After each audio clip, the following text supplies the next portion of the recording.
Bonjour à tous. On est le 4 décembre 2024 sur Sodebo. Ça fait longtemps que je n'ai pas parlé dans le micro et ça fait longtemps que je n'ai pas entendu ma voix. Il n'y a que quand je suis en mer et que je m'expose à cet exercice de livrer ce que je ressens quand je suis en mer et sur ce trimaran Sodebo. On est parti il y a 5 jours de Lorient pour passer la ligne à Ouessant pour défier et tenter de battre le trophée Jules Verne. C'est un des défis les plus difficiles qu'on peut se lancer aujourd'hui en course au large. C'est de tenter de passer sous les 40 jours 20 heures en partant de Ouessant. C'est un défi incroyable parce il faut que tout marche, il faut que tout fonctionne, il faut quasiment d'oser gérer, imaginer ou envisager l'inimaginable, l'impensable ou l'indomptable. Et, et ça sur un trimaran de 32 mètres par 23 par 36 de haut, où il y a à la fois tellement de technologie à notre disposition pour faire voler cet engin. Et vite, on est allé très très vite. De Ouessant jusqu'à quasiment dans la journée, on allait arriver au Poteau Noir. On aurait mis aux alentours de 5 jours, peut-être un peu plus, peut-être un peu moins, mais on était vraiment dans les temps du record. On a fait une belle trace, une trace difficile, une trace engagée. On s'est très vite mis dans le bain. On a été très vite dans nos marques. Je crois qu'on avait tous très envie d'y aller. La vitesse à laquelle tout le monde a pris ses marques, tout le monde était vraiment mais focus sur ce qu'on faisait, sur ce qu'on avait à faire. C'était vraiment beau, c'était vraiment... on a pris un plaisir, j'ai pris un plaisir à naviguer avec... et là, ça s'est arrêté en quelques secondes, dixièmes de seconde.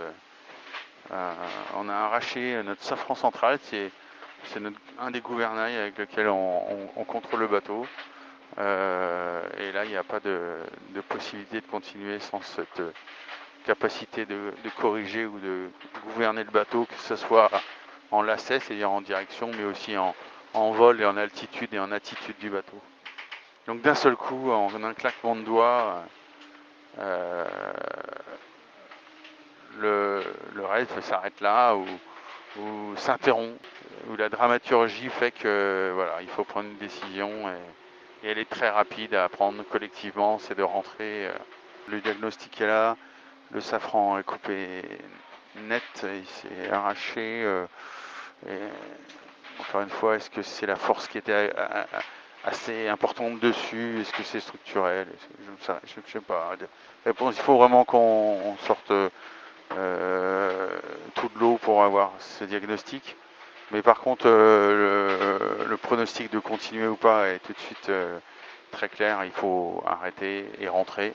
Parce que c'est un sport aussi où quand il vous arrive une avarie, quand il vous arrive un accident, un incident comme là, on ne s'est pas fait mal, et ben vous êtes loin. Là, on va mettre presque une semaine à rentrer à Lorient, notre port d'attache. On va vivre ensemble, on va continuer à être ensemble dans ce sentiment commun d'abandonner. Mais on a un safran de secours et mon idée, notre idée, c'est de rebondir.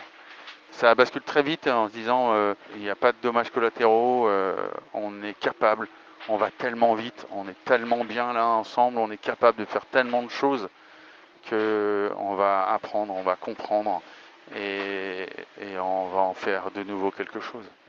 Je le vis vraiment même pas comme un échec, je le vis comme une déception, je le vis comme un accident, je le vis comme un incident, mais je ne peux pas me résoudre à ne pas retenter, oser de nouveau comprendre et y retourner. J'ai ça en moi, ils ont ça en eux, on est là pour ça. Il fait nuit, on fait du nord, il y a Pierre et Léo qui sont à la table à cartes. Les autres dorment. Ils étaient vraiment beaux les uns et les autres dans cette tentative. Vraiment. Merci à vous.